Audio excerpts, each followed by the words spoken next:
Good afternoon, and welcome to another edition of Ask the Doctors on Whitewater Community Television's WCTV Channel 11, WCTV Channel 21, and streaming on Facebook.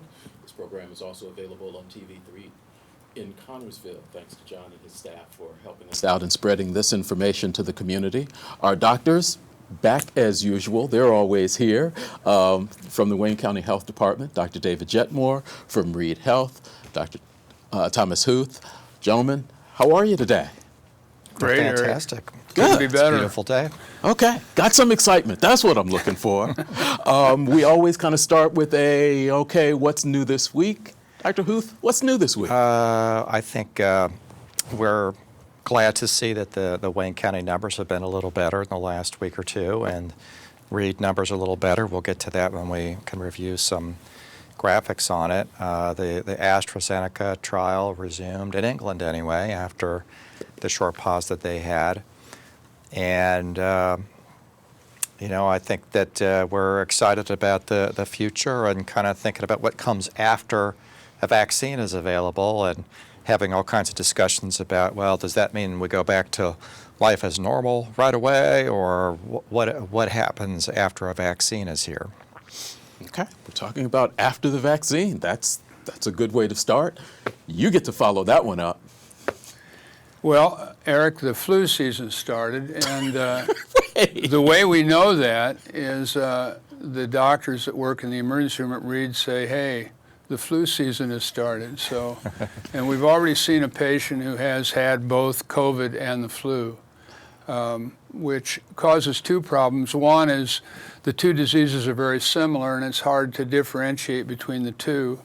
And secondly, if a person has both of these diseases, it's much more difficult to get them well. The patient's a lot sicker.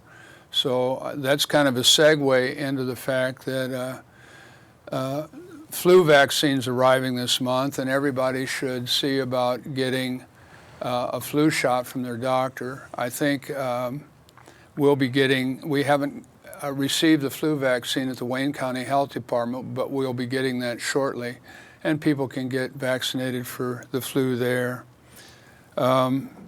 We had our mask giveaway on September the 12th. We gave away 114,000 masks. Nice.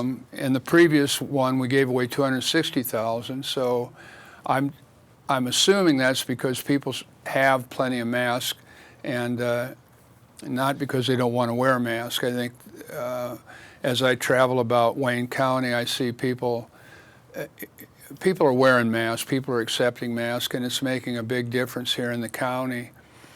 In the future, I don't think we'll give these masks away at grand events. I think we'll set up locations where people, and tell people where these locations are, where they can come and get masks if they need them. Our numbers, as Dr. Youth said, in Wayne County are way down, which is fantastic. Our number for Indiana, our R0 number, I don't know if you're familiar with that number, but it's a predictive number. If you have a disease in an unvaccinated population, which ours obviously is, that R number is the number of people the average person infects. If you have an R number of 2, that means the person infects 2 people and so on, and the disease is on the rise.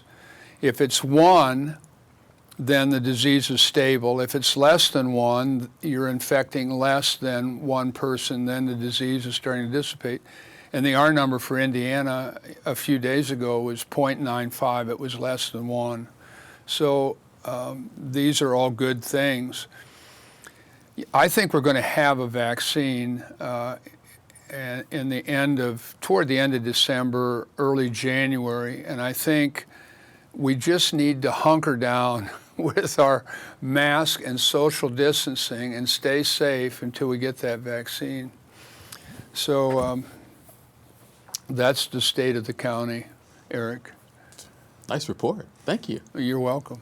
You mentioned that the trial restarted in Britain, but not in here. Can you explain for us who don't follow this thing as closely as you do, why it would restart in one country and not in another? Do we They know have a that? slightly different regulatory regime, and the patient was in England the subject was in England who had the acute illness that was timed with that. But I think we have to realize is that when you're talking about enrolling 30,000 people, and in these stage 3 studies or phase 3 studies, they try to get people representing a variety of not just demographics, but also, background profiles like comorbid medical conditions and so forth. And so when you have 30,000 people and they represent a variety of ages, a variety of medical histories, somebody in that 30,000 is going to get sick over the course of a month or two. But there was one individual that initially wasn't obviously something else, but it took this review panel in England to look at the data and determine that it was unlikely to be related to the vaccine. So their regulatory authority gave permission for the trial to resume there. That hasn't quite happened yet in the U.S., but I think it probably will, given that we have very similar systems and similar level of expertise, let's put it that way. So they're not taking shortcuts on this, I don't believe. So I expect that imminently from the FDA to allow the trial to resume, and we'll just have to see how that goes. We've got Dr. Jason Castleman holding on Zoom, and we'll get to him in just a moment. I do just want you both to kind of weigh in real quickly on, you've both talked about the vaccine. We should have it end of the year, beginning of the next year, mid-November, the numbers are all over there, but it will come. Talk a little bit about what it takes then to even vaccinate. Let's just talk Wayne County. What kind of chore, what kind of setup, what kind of time would you even expect if we were to get 100% of the population vaccinated, which we know we're not probably going to be able to do, but what does that entail? What does that look like? Well, if everyone, in a perfect world, and I think Tom will agree with me, everyone would agree to be vaccinated. They'd have confidence in the vaccine, they'd want to avoid getting COVID, and they would agree to be vaccinated. If that were the case, let's call the population of the county 70,000 people. I'm rounding it up a little. So we would need 140,000 doses of the vaccine, because it has to be given and then repeated a month later. One of the things I talked about that's really a logistical problem as I see it, and I don't know exactly how it'll be solved, is these vaccines, some of these vaccines are what are called messenger RNA vaccines. They're fragments of the virus, and they have to be kept at incredibly low temperatures. 70 degrees below 0 centigrade. Yeah, we're talking liquid nitrogen type temperatures. And once they're thawed out in order to be delivered, they only will last 24 hours. Well, the average doctor's office or hospital, I don't think for that matter, has facilities to store these vaccines at such low temperatures. So if that particular vaccine comes to town, we're going to have some sort of central location and mass vaccinations for people to dispense these injections in a 24-hour period. And the health department will probably try to set up, our initial thought was to set up places in the major metropolitan areas of the county, obviously Richmond, Cambridge City, Hagerstown, Centerville, maybe Fountain City, but where people could come to a central place and we would give out these injections. These mRNA vaccines, I'm not sure how that will come to pass. We would have to tool up and find some way to keep this material refrigerated until it can be dispersed. The other vaccine, which is an Adenovirus Vaccine, it only needs to be at 4 to 8 degrees below degrees below Fahrenheit to be kept. The odd thing about this is, and correct me if I'm wrong, Tom, but I think the regular flu vaccine cannot be frozen. I think it is damaged if it's frozen. So the method of how these vaccines are delivered determines how they're preserved temperature-wise. So, and then a month later, Eric, we would do all this again. But we would have the first time to get ready for it, so we would get better at it.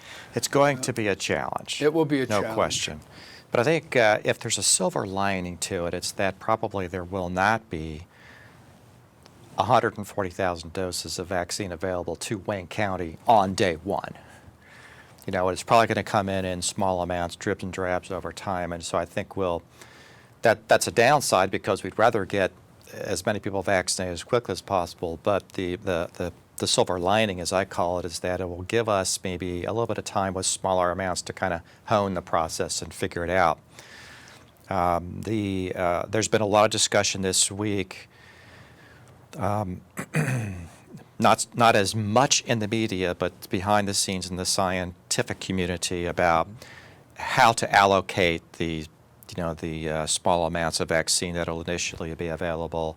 And I've seen a couple of different proposals for tiering the public in terms of risk and benefits to those populations. And so I think probably the initial round of shots are going to be focused on the individuals at highest risk, which will be older individuals, people with chronic conditions, particularly residents of long-term care facilities and other senior congregate living arrangements. And so that might be a challenge with trying to, we can't necessarily get those people out to a centralized location that you're describing, which I agree with you is the overall way to do it. But I think initially we're going to have to think about an innovative way to get that service to the bedside of the people who are most at risk. And so there are going to be challenges for every sub-unit of the population that we're going to have to surmount along the way. You're watching Ask the Doctors on Whitewater Community Television's WGTV Channel 11, WCTV Channel 21, streaming on Facebook Live. Being very patient on Zoom, Dr. Jason Castleman has agreed to join us this week. Doctor, thank you for holding on for us. We appreciate you spending some time with us. Jason, thanks for being there. We had a little bit of communication over the last couple of weeks about some things to talk about, and actually we've been talking to Jason about coming on the program for at least a month, and it's just been difficult to get the schedules lined up. But it seems to me today is the perfect day because there's been a lot of discussion about the vaccine, and you're an immunologist, and so this is right up your alley. And I wanted to start by asking you if you had any thoughts on what is the true meaning or significance of the AstraZeneca pause, and does this mean anything in particular? Should people be worried particularly about that? Yeah, I think you hit on it right there, Dr. Hughes, in regards to the case. I think there's still some things to be found out about that. I think they've been pretty transparent overall in regards to the vaccine development compared to maybe other vaccines in the past. But still, I think there's not a lot of details that have come out yet. I think we're probably going to find that information out as we go, come along here. But from what has been revealed to us, at least, the spokespeople for AstraZeneca have basically said that this patient suffered from symptoms consistent with transverse myelitis, which is essentially inflammation of the spinal cord. And in regards to that, it's always a question of, like you mentioned, 30,000 people with this vaccine. Someone is bound to get sick, and you have to be sure that this illness that this patient developed was related to the vaccine, and that's always difficult, certainly. But it looks like they've paused it and they've assessed it enough that they were comfortable moving along with it. And like you mentioned, I think it'll probably follow suit in the United States as well. Well, vaccines aren't the only immunological type of approach to treating COVID-19. And as you know from being into discussions internally, we've actually been trying to leverage some immune-related therapies. But what are some of the other things besides vaccines, treatment opportunities involving immunologic manipulation that have been out there that we've utilized? Yeah, and some of it's been revealed in the media. Convalescent plasma is one thing that we use and are presently using currently at a multitude of different hospitals.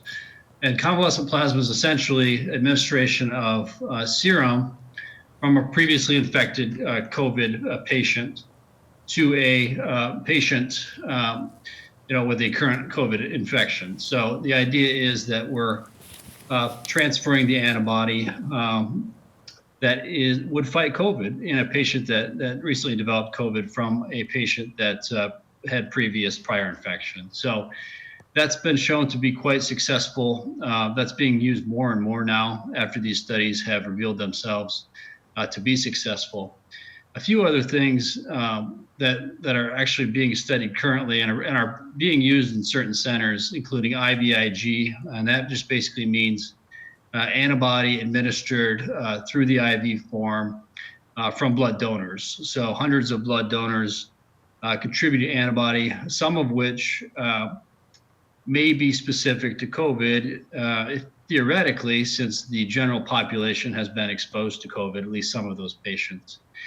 And then the third thing that's being studied more and more, it's a little bit more difficult, a little bit slower process, is what are called monoclonal antibodies. And in fact, Eli Lilly just came out with a pretty nice press release saying that the one they're working on currently has had some success very early on in the initial stages of their study. And these are basically antibodies that are created in a lab from B-cell lymphocytes from patients that have had COVID, so white blood cells that are very specific, more specific to COVID-19 than any other antibodies. And they've had some success thus far. I think it's going to take some time to really iron that out and make that available for use in the general population in large volumes, at least.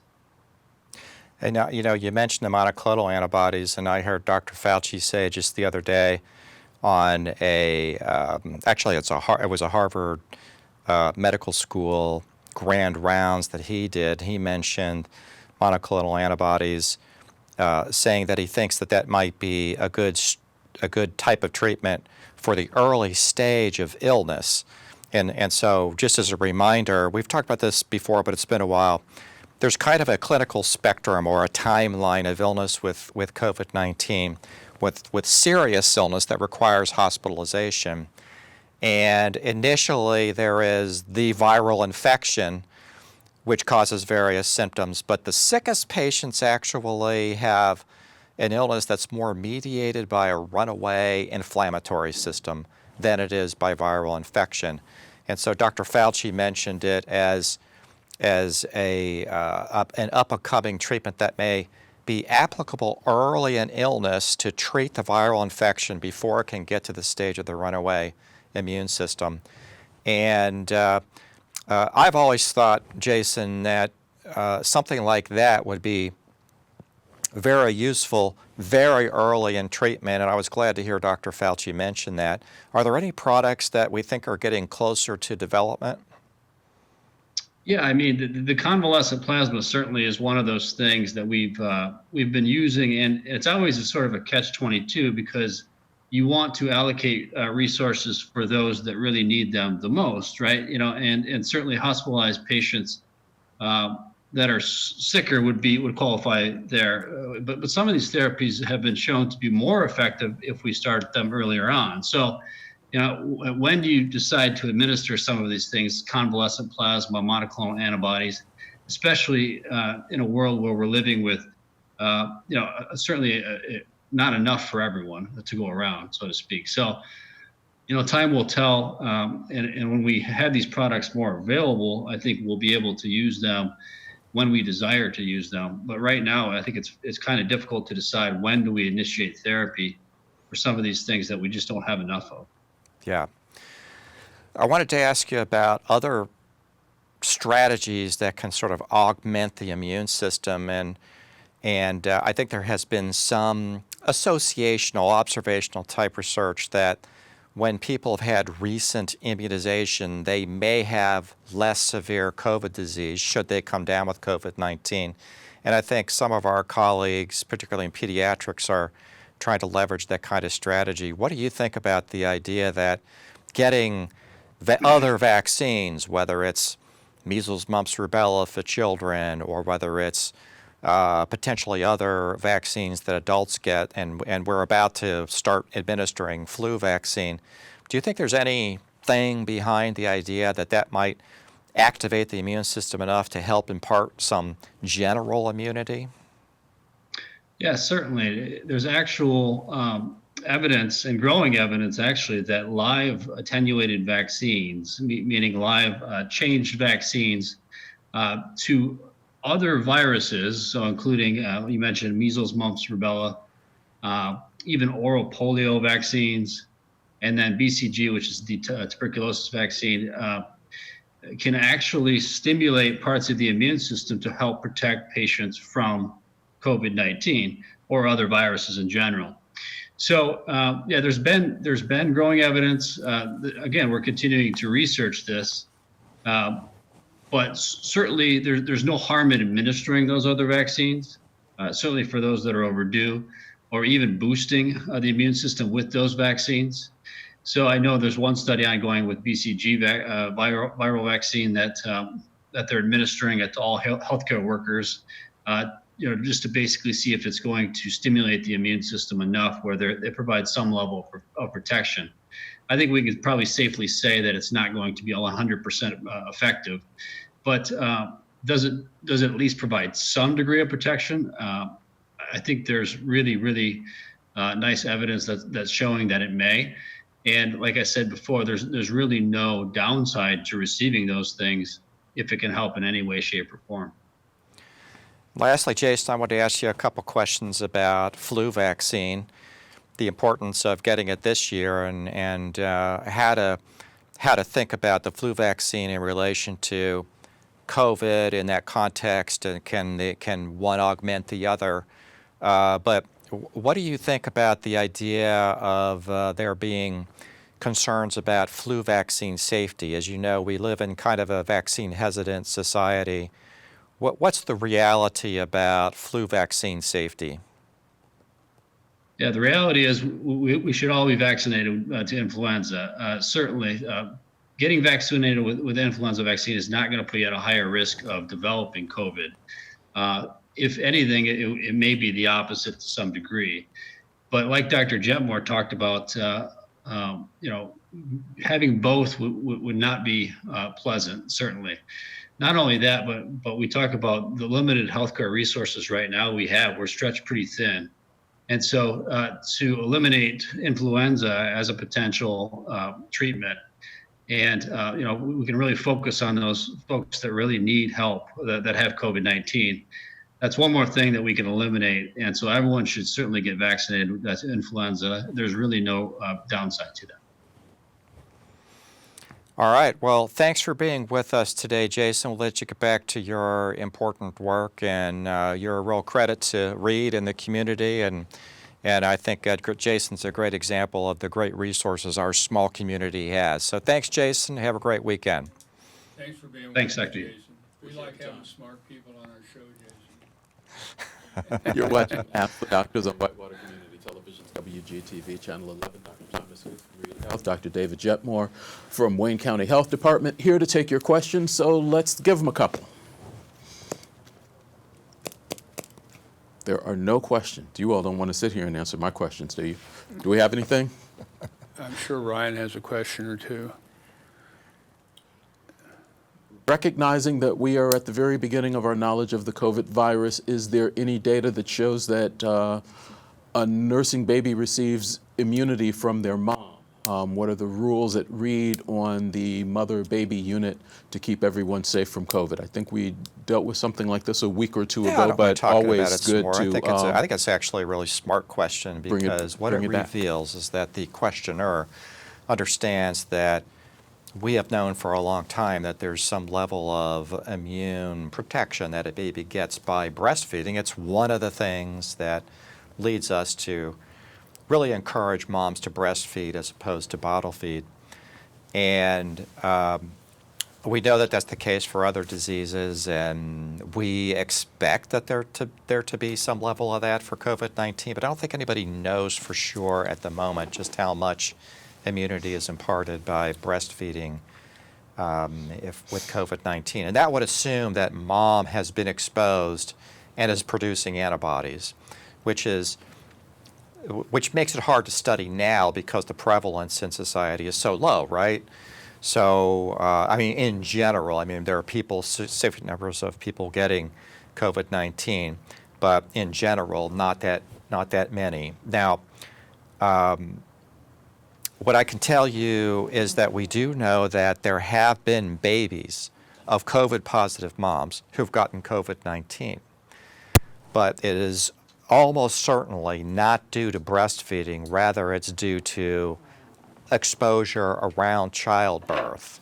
We don't think it's passed in utero, and we don't think it's passed by breast milk, but on the other hand, moms and babies have a lot of close contact, right? So we think it is other things related to their contact, but not in utero, not breastfeeding. That's as much as we kind of know at the moment. Okay. Do we have another question? Are Indiana schools reporting their numbers of positive cases anywhere, and if so, where? Well, they're reported to the health department, any positive case, and then those are reported as well to the Indiana State Board of Health. So yes, they are reported. We keep track of those numbers. They're reported, but they're not. They're reported in terms of, they're reported through the public health mechanisms, and that has always been the case. But I think maybe it's possible the question comes from the fact that in Ohio, schools are now required for the last few weeks to report publicly on their cases. That's not the case in Indiana. I haven't really heard discussion that it might be, but they are doing it in Ohio, so I think people are becoming more aware of that. Particularly universities are doing that. I'm not sure how much the school districts, like the lower educational levels are reporting that. I'm not sure how they're doing that, but there are a couple of great examples of universities that do it well in Ohio. University of Dayton has a nice web presentation of it that I've seen. Ohio State has a fantastic one, but I think others are developing those processes. Okay. Let's keep going. Is there another question? Some employers are requiring COVID tests if employees travel out of the state, especially Florida, Arizona, et cetera. Is this still a reasonable plan or need? Well, I think I'm always hesitant, Eric, to ever say, no, you don't need a COVID test. I've always been a proponent. The more testing you do, the more you learn. I can see why an employer would be concerned that an employee would be bringing a disease back to, say, a factory floor or a restaurant kitchen. I don't think it's unreasonable to ask that of an employee because the test doesn't require a lot of hardship. It wouldn't be any cost to the employee. It is, I have to say, a snapshot in time. When you get a COVID test and it's negative, it meant that on that day and hour you did not have COVID. But I think it's a reasonable thing. Now, these places where COVID numbers are high, they change. Now we see that things are on the decline in the South. They've kind of moving into the northern part of the Midwest. We see big high numbers in Montana and in the North and South Dakota and Minnesota. So But those are my thoughts on the subject. What do you think, Tom? Yeah, I mean, I think the practice is defensible, but it also requires a great deal of nuance of understanding what the numbers mean and timing. If I just came back from Florida, should I test today? Should I test in 5 days or a week? Those are things that have to be thought through, and but I think it's defensible. There are some situations where testing happens routinely for work-related purposes. The one that I'm most familiar with is in long-term care facilities. They are now required by the state of Indiana to be tested at least once a month. Staff are, and more frequently if there's a certain level of prevalence in a community, or if there have been cases in that facility. So, don't want to run down the usefulness of testing, but I think, as Dr. Jetmore points out, you have to really understand what you're getting. If I go and have a test today, which I'm going to do because I do every Friday, I've actually was tested last Friday today, and I got tested at one of the long-term care facilities on Tuesday because they've got the antigen test that the state has provided, and I wanted to test it out. But I'm getting tested again today. But all that, assuming the today's will be negative, all that means is that today I was not detectable with the virus. That does not mean that tomorrow or the day after I won't come down with it. I'm unlikely to, but it's I think we're just kind of in an imperfect state with the testing. Still. I think the idea here is to protect this cohort that the employee was part of. And this is kind of a mini example of what countries do and what states do.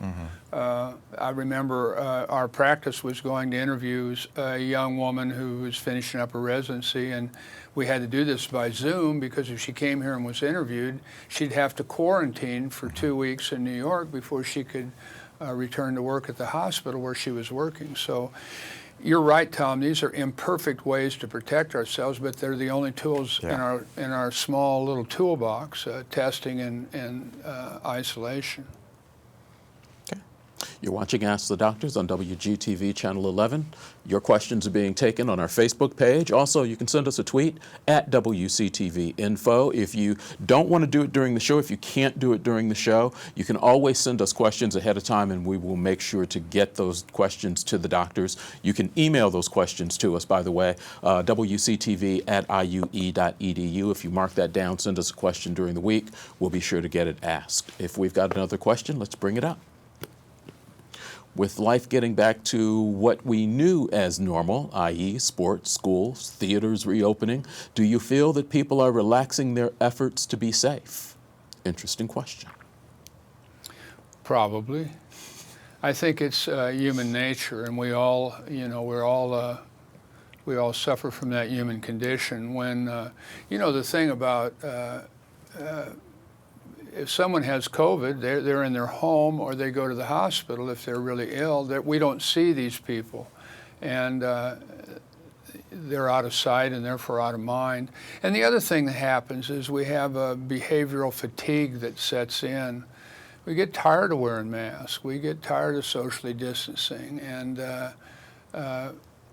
there's the real dilemma, Eric, because if you, the time to really where this is the most useful is right now. I mean, our numbers are down again, and this is the time when we need to wear masks and socially distance to keep those numbers from going up. But it's human nature, since we hear, well, the numbers are down, the R numbers down for the state, let's play volleyball, I'm going to go to the bar and have a beer, and then the numbers go up, and then when you hear about a neighbor or a friend that has COVID, then you're anxious to socially distance and put on a mask. So we're starting to get whipsawed in between these behaviors and these kind of mini outbreaks. It's amazing when you look at a graph of how these numbers go up in terms of positive cases and their relationship to where mitigation is released. You know, we release mitigation, the numbers go up. Then we say, well, we better shut these places down, wear these masks, the numbers go down again. So there's a clear correlation between our behavior with masks and social distancing and the positivity rate. But the answer to the question is yes, I think we all tend to get somewhat lax. And I like your reference to the whipsawing effect, you know, because what we're seeing today is a result of what we were doing 2 to 3 weeks ago. And what we do today is going to have an impact 2 to 3 weeks from now. So if we only get serious about protections and vigilance when the numbers are high, well, it takes 2 to 3 weeks for it to have an effect. And then when the numbers are better, we relax and stop being vigilant. Then in another 2 or 3 weeks, they're going to be high. And so we don't want to have that constant up and down. You know, we can have a life. We can go to the theater, hopefully. Is our theater open yet? I'm not really even sure. Civic Theater is okay. Doing productions. We can go there. We can go to restaurants. We can go to social events, but we have to be vigilant and smart about how we do it. And that's how we avoid the whipsawing. But if we go to those things and just act like we did, you know, last year when we're there, well, that's going to be a problem, obviously. You know, the thing at this point, Tom, is we can see the light at the end of the tunnel, and we couldn't back in the spring. We had no idea where we would be at this time, but it looks like we can have a vaccine in early January, late December. So we're talking about 3.5 months. I just want to keep us as free of disease as I can, the numbers as low as we can, the fewest deaths that we can, until we get to that vaccine. But you know, we're almost there. We're 3.5 months. It'll seem like 10 years, these 3.5 months, but we can see where we're going now for the first time.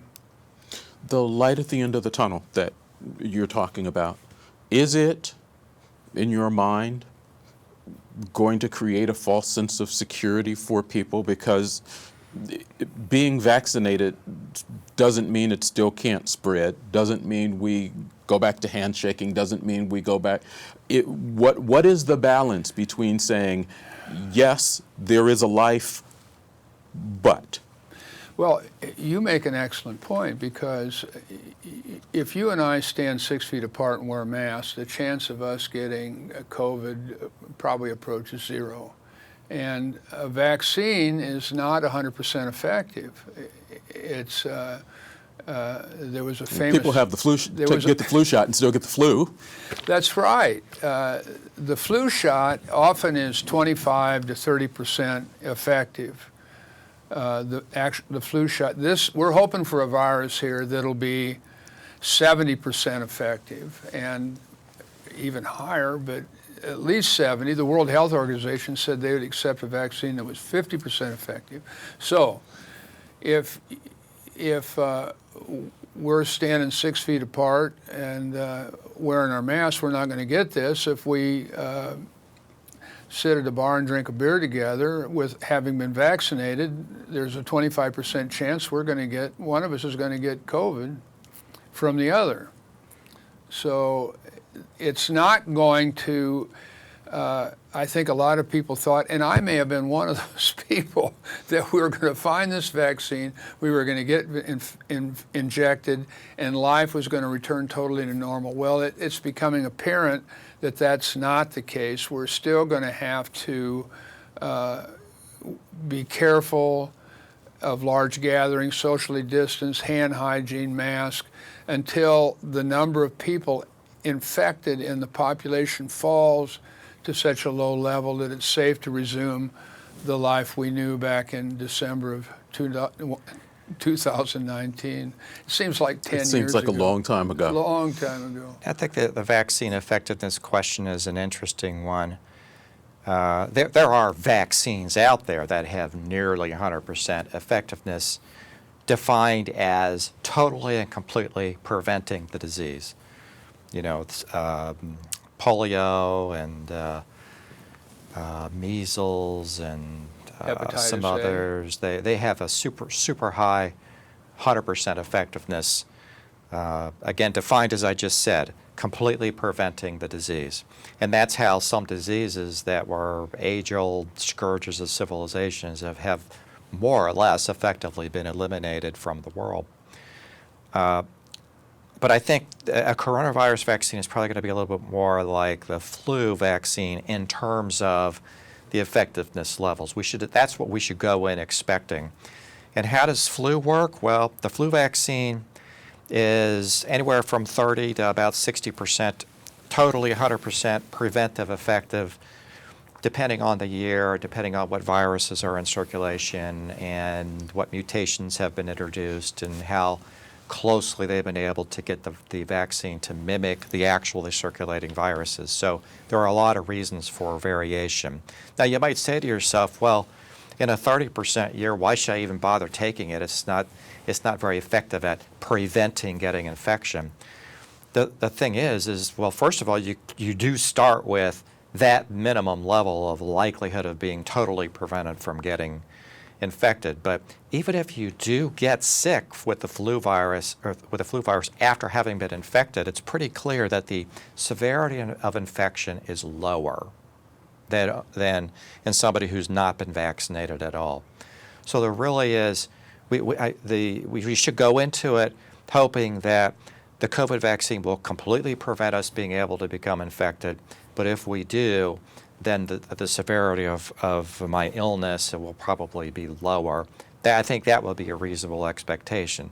But the fact that we're probably not going to have the completely 100% preventive effect of getting infected at all means that we're still going to have to exercise good infection control practice, which is going to be the hand hygiene, it's going to be the distancing, it's going to be the masking, until effectively the virus is essentially non-existent in the community.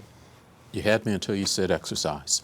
You're watching Ask the Doctors on Whitewater Community Television's WCTV Channel 11. We've got Dr. David Jetmore, Wayne County Health Officer, Dr. Thomas Huth, Vice President of Medical Affairs at Reed Health, and also guest provider of information on WHIO TV on Wednesday evenings at 5 p.m. We're going to get to a couple more of your questions, then we're going to check out the weekly numbers. So let's bring up the next question.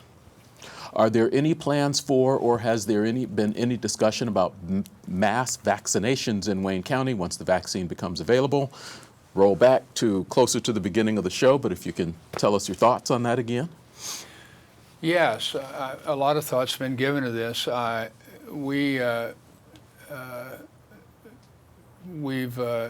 been a lot of head scratching and hand wringing and thoughts about delivering this vaccine once it's readily available. As Dr. Hughes said earlier, we will probably get a small amount, which will probably be given initially to first-line responders, people that are caring for people that have COVID, and then after that our most vulnerable population, which would be long-term nursing home residents and people with a lot of comorbid conditions. But once we're ready to give this to the general public, we'll probably set up centers in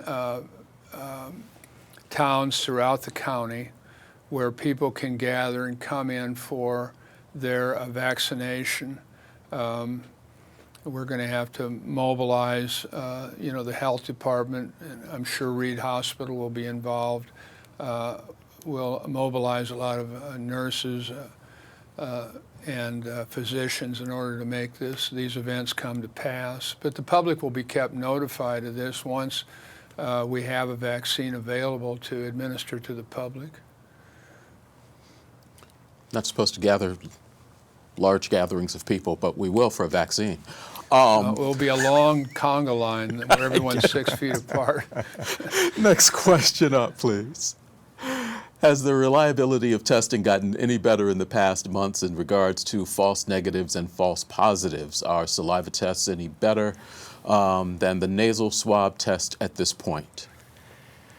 Well, let me take a stab at this first, Dr. Jetmore, and you can synthesize what I'm saying and come up with the right answer.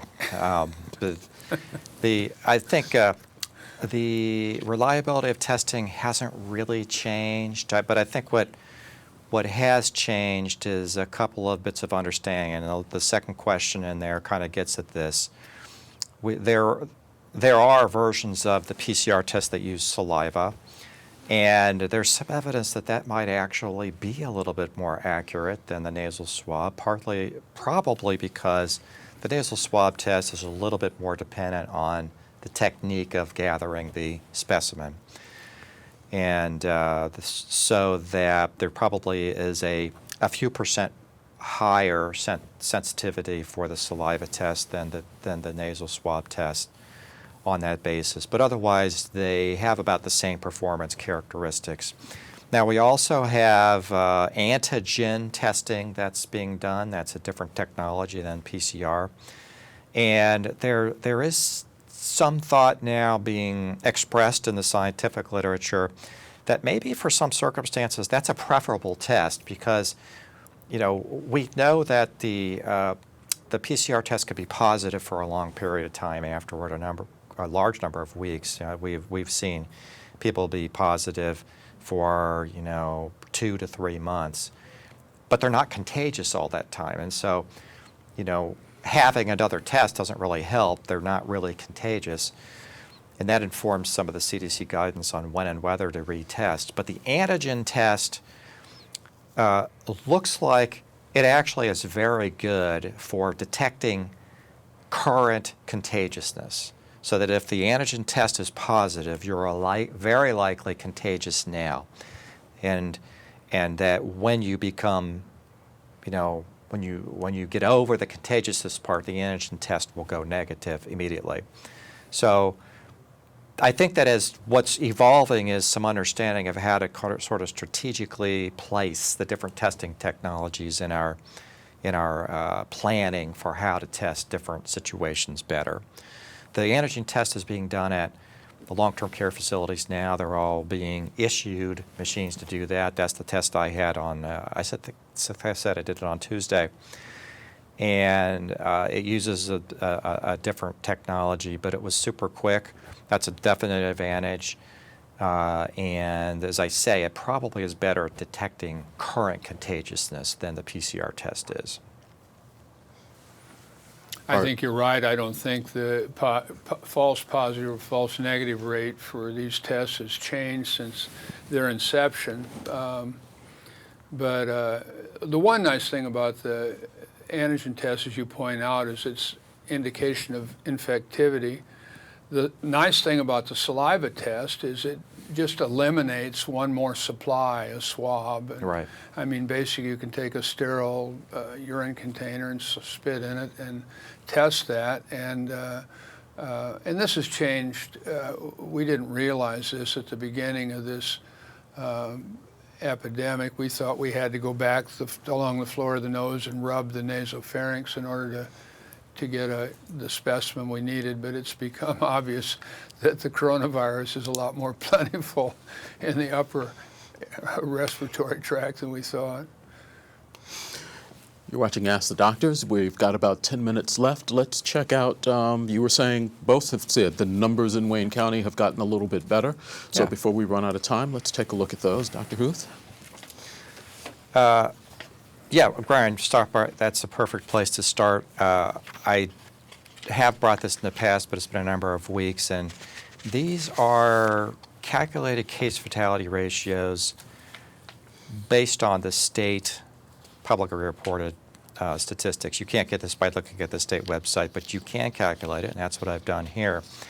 And so we see, as we have in the past, that the likelihood of dying as according to age group remains super low, under age 40, and that hasn't really changed. But what has changed is that the case fatality rates seem to be declining in every age category. And I think it's just an interesting phenomenon that I need to think about more about what are explanations, but some of them could be that we're just doing a much better job of taking care of active COVID disease. Even though we don't really have specific treatments, we're doing much better at support and understand better how to do that more people are surviving it. But I just thought it was an interesting thing that I noticed in the data that over time the case fatality rates seem to be declining, both in the state in general and in every age category. Go on to the next one, Ryan, or Stephen.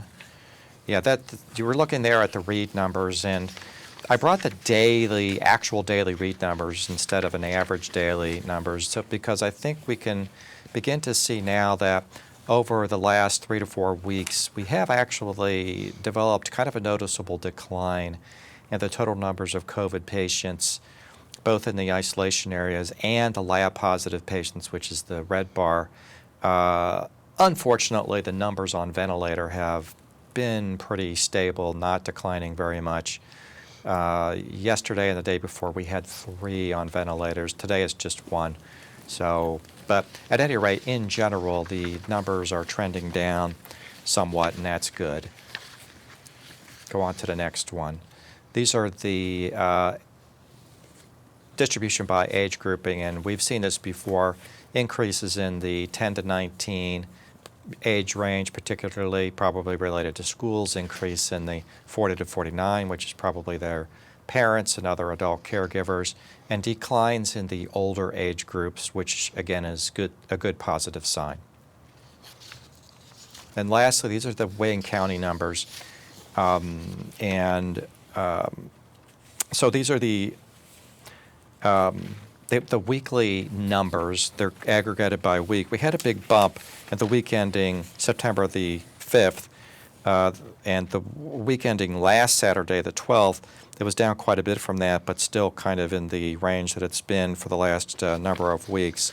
This week so far at 22 as of yesterday morning, probably more than that now, but it looks like we've had a decline the last couple of weeks.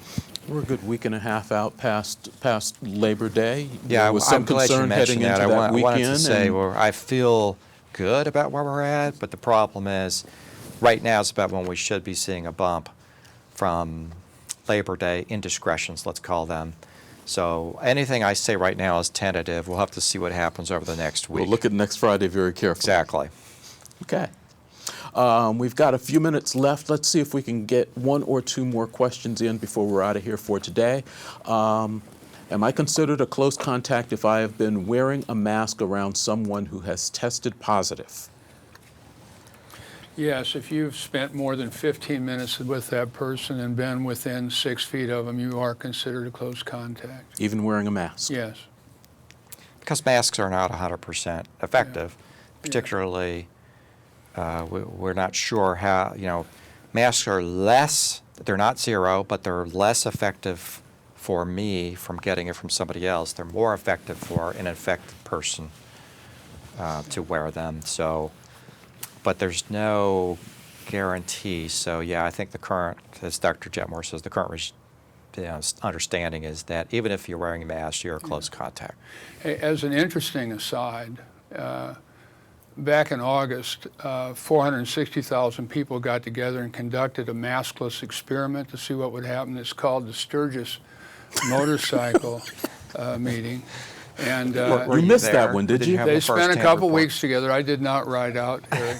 They spent a couple weeks together in close company, and when the dust cleared, there were 250,000 cases of COVID that they were able to come up with, and it cost $1.2 billion estimated to treat those people with their disease. So it was quite an experiment, but apparently masking does help because they tried the other way and things didn't go well. Okay. We've got 4 minutes left to go. We're going to try to get one more question in before we bail out. You all know the time frame, so here we go. What is the most accurate type of thermometer to use for fever screening? Well, the most accurate would be to do a rectal temperature. That's not something most people are willing to do. Next best thing, very good thing, is under the tongue. Anything after that gets a little bit less effective. The eardrum temperature is less effective even than oral. The skin temperature less than that. So I would try to stick with oral temperature if you can, but there are some situations where you can't. Really? I Those think guns with the But Well, the little red she's- light have gotten to be really popular, though. Yes, they are. Yeah, well, it's because they're so easy. The questioner talked about screening, and obviously it's socially awkward to conduct rectal temperatures when people are waiting to get into the city county buildings, so we've resorted to these guns. But Tom talked earlier, didn't you say you'd been out on a hot July day and Yes. went in and they pointed at, his face was hot, so it read that he had a temperature, so he had to go out and sit in his air-conditioned car. Am I telling this story You're right? right. Sit in his air-conditioned car so he could come in and have his temperature go down low enough that he could go see his patients. But you don't have that problem with the rectal temperature, Eric. Okay, I'll take your word for it. Thank you. I appreciate that. Time to go. Okay, Dr. David Jetmore, Wayne County Health Officer. Dr. Thomas Huth, Vice President, Medical Affairs, Reed Health. Gentlemen, once again, we thank you for your time. We thank you for spending the time on this Friday afternoon to answer the community's questions. We'll see you again next Friday afternoon at 2.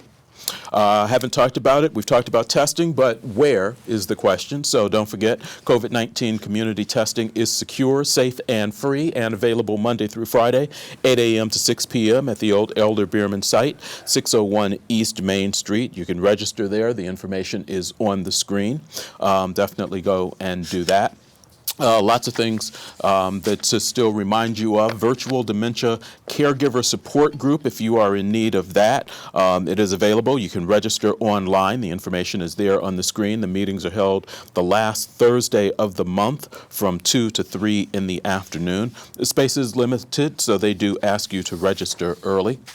Getting out, keeping up with what's going on in the community, trying to make it possible at Morrison Reeves Library, where face covering is still required, so do know that, but there is still curbside pickup if that works for you. They do have public computers. The hours are there on the screen. Visit in person, browse the online catalog, and also remember, if you are a Channel 21 producer needing to drop off a program, they do have a place there at Morrison Reeves Library where you can do that, mrlinfo.org.